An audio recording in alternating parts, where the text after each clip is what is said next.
did it. You made magic for me. I hope it won't be the last time. Promise me something. Let's never call each other. Never.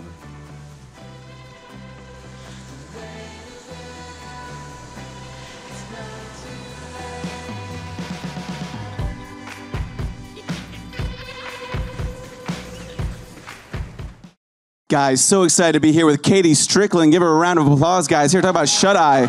Shut Eye on Hulu. Available now. People are watching it now. I mean, how does it feel to have it out there in the world? It's crazy. You know, I was looking at my Twitter feed this morning, and I couldn't believe it. Someone had already finished it. I was like, you the binge-watching generation. Hours. That is the idea. That was pretty exciting to know that somebody made that commitment already in the first 24 hours. That was really Are you surprised at all by what people are picking out or the storylines that people are most excited by? I'm always surprised by what I do, like what people respond to. But it's funny, I was just watching that clip as we came in, and that was a very magical day for me. But all I could think was, oh God, it goes so wrong after that was so right. Which I think a lot of people are enjoying. I think they're really enjoying meeting the characters back in the day, and they do get a lot more with Linda and Charlie as children. Well, you don't meet me as a child, you meet Charlie as a child, but you do meet my father. I mean, that looked like a nice day on set. I mean, it was like filming that. What beach was that? That looked beautiful. Zuma. And it's so great to be in Los Angeles because you can actually utilize locations like that. That was day zero, which means you don't take the entire crew with you. You have a very bare bones crew. And we went out there, and one of the best memories I have of shooting this season is we were doing it. I mean, we were going quick, too. It was like a half day because there was a whole light issue, as there always is when you're outside. These two dolphins just kept kind of floating in and out. And I was like, did the camera catch that? That's the most beautiful thing. And it was. And I felt like that was such a great omen to start the second season with. Let's just work for Nat Geo. Come on. Yeah, we'll do both shows. I would love to. Get me around the dolphins. Were you surprised? I mean, you mentioned this. I mean, season 2 is about, finding their backstory. Were you surprised by, Jeffrey's facial hair situation? You mean his boy band facial hair? First of all, I couldn't believe that he really does look like a kid. Just he looks by so young. facial It's hair. crazy. He already does look young, but then all it takes is like a little bit of a soul patch, and he's just awesome. And back in the 90s, I guess that's when that would have been. I mean, were you surprised by what you read about, when you were first getting those scripts for season 2 about their backstory? I mean, what developed? What were you a part of? When you're going into a season 2, you get to be a little more part of the character. Yes, absolutely. I mean, I think that John Scheiben, who has become our showrunner with the season 2, he's an exceptionally collaborative guy. And he sat down with all the actors before we started, and he really respected the fact that we lived with those characters longer than he had. So he wanted our input. He wanted to know what we liked. He wanted to know what we thought could develop more. And we talked about a different backstory originally with certain aspects of it, but I really loved that the one he chose feels the most like Linda. There was talk of like growing up at a carnival scene. I mean, there were so many interesting ideas that he had. But he's kind of that guy. He's very endless in his possibilities. And I really loved collaborating with him in that way. And there's certain things, the one thing that was very critical to me, and I believe critical to Jeffrey as well, is that you invested in the marriage. And that was also John's goal. And I think what's really great in season 2, because it was so chaotic and you saw a very, very messed up situation towards the end there for all of us, but also in a marriage, what does it mean to give permission to have extracurricular activity? And what happens when you get too close to someone else? And how does that affect your life, especially when you have a teenage kid? What does it mean when that person's no longer with you? That option's no longer there. And how does that affect the love between the two of you? All those things were so fun to explore, and I think they did such a great way of bringing Emmanuelle back in, Emmanuelle Shrieky. I think people were really worried that she wasn't going to be coming back as Gina, absolutely. Well, I mean, they did a very elegant form of bringing her back, I thought, and it felt very appropriate to the world. You have a character that's so beloved by the audience as she was, and as you know, she's the best. So I think everybody missed her. I mean, I missed her. I actually sat down when I had my meeting with John. I was like, we need a ghost, joking around. And then the way that he chooses to give her screen time is really fun. It worked out really well. I mean, did you guys get along, from the get-go in season 1? Did you guys know each other? Emmanuel, Yeah. never met. What's so fun about this business, like many things in life, you hear great things about people, or you get warnings about people, or whatever it is, but I always like to have my own experience. But there is not a human being on the planet that can say anything except that she's the loveliest person, because A, it's true, and B, there's nothing else to say. She's the loveliest person. And when I met her, the two of us knew we had some special scenes to do together. You had to dive right into some scenes. We did, yeah. literally, because we were in Vancouver when we had to shoot our love scene. It was day 2 of filming for us. So there was no, hey, let's hang out and talk about what. No, there was none of that. And I can say, as women, we have great chemistry as friends. And then I think on screen, all of that translates through the storytelling. And I was really so happy that people responded well to us, because she's just a ball of fun. Absolutely. I mean, you mentioned season 1. I love season 1 so much. I mean, it's this crazy linear story that sort of plays out with us. Mm-hmm. I want to get sort of to the beginning of it. I mean, for people who don't know out there, it's a couple, it's a family dealing with a lot of crazy issues, but it's in the backdrop of this sort of gypsy, mentalist, fortune-telling career, lifestyle. I mean, did you know much about that going in? I did. I loved researching this. It's an interesting thing. We have to be investigators of the human experience when we're actors. And if you're going to investigate and research, I mean, this world, give me a break. It's so fun. So before season 1, I went to different versions of psychics. And before season 2, I did it again. I like to do the psychic shuffle. It's kind of what I call it in my house. I give myself like 2 weeks of power psychicking. And I tried to do, going into season 2, a different version of it. The first year, I did a lot of tarot spreads with different people. They showed me how to do different decks. I did some magic work that was supposed to be for bad magicianing. And then with season 2, it was different, because I found a man who would charge $7 a minute to read you. $7 a minute. He's making some dollars there. Husband-wife team. And I was just curious, because I thought that would be very helpful going in. What's he going to do for $7 a minute? So we did a Skype session, because I didn't want to be in a room with him. And you can disguise yourself a little more over a Skype session. I was also curious, what does that look like? And I chose him, not the wife, because I could see from the website that he was the head of the outfit. Now, he'd come through a lot of references, too. People really legitimized him. Could not believe the things this man said. And I wanted to see, how long is he going to try to keep me on? So when we hit the 32-minute mark, I was like, thank you so much. Wow.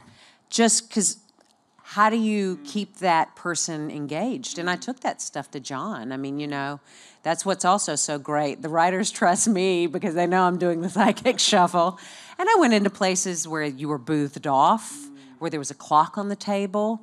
I went to a woman who did a tea leaf reading, a palm reading, and a tarot reading.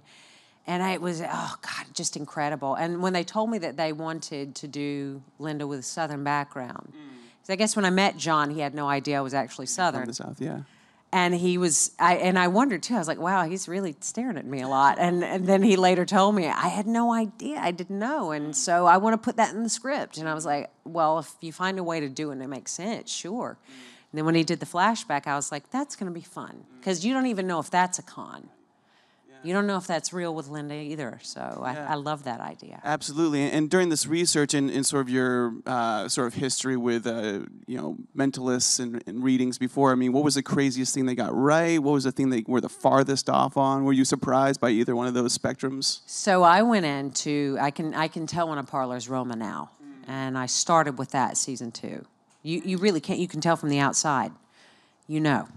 So I went into this woman, nothing descriptive about me. I took off my wedding ring. That's like the first thing you do. So you're doing the work. You're disguising yourself a little bit. You have to. And if someone calls you out off the cuff, then, you just enjoy the reading. And I know they know who I am, so you do the thing. But I went in and I basically misled her and told her that she started talking. She's like, now I'm just going to tell you the truth, and I hope that doesn't upset you. And I was like, I came here to hear the truth, you know. And she had this massage table sitting, if the table's between us, there was a massage table over here to the right. And I clocked that off the back because I thought, I wonder what she uses that for. So when I sat down, I kind of presented myself as Melissa Bernstein. I made up this whole thing about being a producer because she looked at me, she was like, you're definitely not an actress. What do you do? Are you in the business? And did this whole thing. That's hilarious that she said that. She started, I know, I was like, God, no. You know, like the whole, I'm like, is she calling me out or what's happening here? But I was like, oh, I'm a producer and I'm writing this project. And I just started making something up. And she said, someone very close to you is having a health issue. Is it your sister? I said, yes. And she said, does she have fertility issues? I said, yes. You know, and I went this whole thing. She has 2 grown children, teenagers. She is not having any more children and not trying to. So there was like this whole ruse going on. And then as I was leaving, and this is the piece, you know, she'd given me this great reading. I was going to meet a man. Probably going to be in his 50s. I was going to do a lot of traveling, but I was never going to have children. I hope that you're okay with that. And I said, I don't want kids. I have a son, he's 4. So, you know, like you just roll with it and you really let them feel they're giving it to you. And then in the end, she'd also talked to me about how there was someone from my past that I dated that I had bad juju with, and he was trying to attach himself to me. I said, oh, okay. And she was like, do you know how to cut those cords? And I was like, psychically, yeah, I think I do. And then as I was leaving, she said, listen, if you want help cutting those attachments, I'm here for you. And I said, really? She said, we can do the work right there. And that's what the massage table was for. And I was like, that's when you're going to jack up the price. Oh, that's amazing. Yeah. Please tell me that you put on your wedding ring after that and then paid her using, you know, oh, that's my kid right there. No, because did you see the show, what the Absolutely. gypsies are capable of? That's true. You don't want to be on their bad side at all. No, I left there and I called my husband. I said, so get this. You know, so that was, and that's fun to me because you can, when you have a collaborative writing staff the way we do, they want to hear these experiences. And whether or not they use them, it gives them a bit of behavior to think about and to consider if they do create another character. You know what I mean? So there's always material there. And for me, there's always material there because I watched how she used her hands, what spread she used. That stuff's always a gift to an actor. Yeah, I mean, talking about collaboration, let's talk about these guys a little bit. I mean, meeting Jeffrey and then, Isabella Rossellini, she's incredible. I mean, tell me about working with those 2 guys. Well, I mean, you know, look, you hear a lot of people talk about their co-stars, and I can tell you that there is such a foundation of respect and love amongst us. It feels like a theater troupe. It feels like when you start out and you are in it with all of the hope and dream aspect of what you want to do as an actor, when you work with people that have been doing this for decades and they still feel that when they are given good material and when the other actors around are supportive, I mean, that's the ride. That's the gift of this job. Jeffrey and I, we have such a shorthand, and we had it the minute we met. The minute we met, I looked at him and I said, I cannot wait to get in the soup with you because I just knew he walked in that room and he was ready. And this guy had a couple of sick kids at home. He'd just gotten off of a plane because we did a chemistry read, and he was in it. And I thought, well, if I'm hitching my wagon to something for multiple years, I want to do it with you. It's also something very interesting when you're asked to have history with a person off the bat, especially with something like a chemistry read where they want to know if you're actually believable or if you have a synergy with one another. And it was just there. And we would go off the rails a little bit, and he would start tossing me balls, and I'd go right back. Because Linda, especially with the first season, you have to be unafraid to be as ugly as possible and as human as possible, which I love. I mean, it's not often that you get to be so base with your emotional space, and that was asked of me every day that I walked on set, and I was in such a safe group to do that. Isabella, I mean, Blue Velvet, I remember the first time I watched that film, and I remember later seeing her talk about utilizing photography to be in these very iconic moments moving through the film when she's naked. And she'd taken that from a picture that she'd seen of a child, I believe in Vietnam. And when I saw that, I thought, my God, what an artist soul that woman has. And then when I found out she signed on, I was like, we're just blessed. I mean, this project is just blessed. And I was a mother with a little kid that was 2 at the time when we started this process. And she said, bring him to set. And I was like, I can bring him to this set. This is not a place for a child. She was like, A little scary. He'll be bored after 15 minutes. Bring him. I was bored I love after that 15 minutes. Isabella Yeah. impression right there. I It's have to not say. very good, but it is her, and sometimes I can't talk about it without doing it. But she was so, and first of all, when Isabella tells you bring your kids to set, when I would visit set, you are not telling the truth if you say that in your mind you don't cycle through every image of her mother. And imagine what that must have been like for her as a child to go visit her parents. Growing up on those sets, absolutely. Yeah, she's just exquisite, and she is as down-to-earth as a person can be and loves art. And there's nothing more that I like to be around on a set than someone that will have a conversation with you about their farm, because I grew up on a farm. She has a farm around She in these does, parts, right? she does. And it's incredible what she does with animals. And it's also incredible when your kid meets her for her to get down on your child's level and show you pictures of chickens. You know, it's just like, that's what it's like. It's a being on mind set with her. explosion moment right there. It is. I love that. Well, we have some questions in the audience, so we're going to throw right there.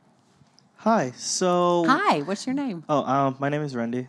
Nice to meet you, Randy. Nice to meet you. So after finishing season 1, what made you feel oh, I'm sorry.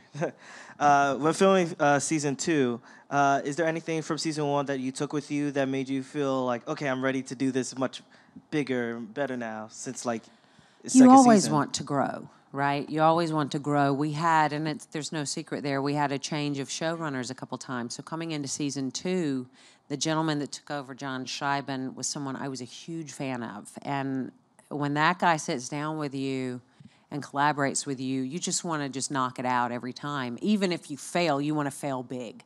And that's the beauty of working with the people that I work with. I don't mind failing in front of them because I at least know that I give it everything that I have. And that's what we really cultivate on that set. Everybody comes in ready to play.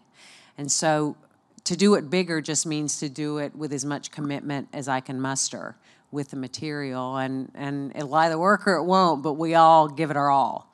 So if that answers your question, going into season 2, I just wanted to be even more vulnerable, even more explosive with these people, and not take a day for granted because, you know, I get to do what I love, so why would I do that? Absolutely. Next question. Hi. I was wondering if you... What your name was? Because I am. Stephanie. Nice to meet you. I was wondering if you normally do a lot of research to get into character and if that helps you relate to your character. Yes. I think part of the beauty of what I do is you get to do research. And if you're going to walk in the shoes of another person, you'd better know what those shoes might feel like. And the only way you're going to do that is if you try to learn. Now, I don't subscribe to the fact that if I played a heroin addict, I would be, you know, in a gutter. But I do subscribe to information, and I think there's so much out there. And what a gift, like walking into a psychic parlor and just having fun for a day. Like, that's amazing. I worked on a medical drama. I sat down and tried to learn Private as much as practice. I Some people could. might be familiar with private Yeah, practice. thank You don't have to say medical Thank drama. you. Well, I did, and you know, I had a little research under my belt because my mother worked in a hospital my whole life. So, you know, there was a little bit of an homage happening there with Charlotte King, but that's part of the fun of the job. I love the research. Fantastic. And one last question. Hi. Hi, what's How your are you? name? Melissa. Hi, Nice to Melissa. meet you. I was just curious, since you learned how to do different tarot card readings, have you ever done one on any of like your friends or your family just to test it out? I wouldn't because they would never buy it because they know me, but I have done it before, and I did, because I got to do some magic this season. I learned magic in the Magic Castle. So fun. I mean, you guys had a premiere at the Magic Castle, We right? did, That's but incredible. I got to learn magic in the Magic Castle when no one was there. I got to go into Famous the Los Angeles great, Magic you Club. guys, Houdini's trunk is in there. Like the actual trunk he hid himself in, and I got to see it. It was so crazy. But the magic aspect of things, I've been able to play around with certain things that they taught me, like John Armstrong, our lovely, lovely specialist, taught me. I got to do that with the tarot card spreads. I've done a couple things with people, but not people I know well because they know I don't know what I'm doing. Don't want to pull the death card or something like that for somebody you don't know. But death means rebirth. Oh, absolutely. Okay, well, she knows. She's done her research, obviously. Guys, you have to check out Shut Eye. It's on Hulu, both seasons. Another round of applause for KaDee Strickland, guys. Thank you so much for being here. Thank you.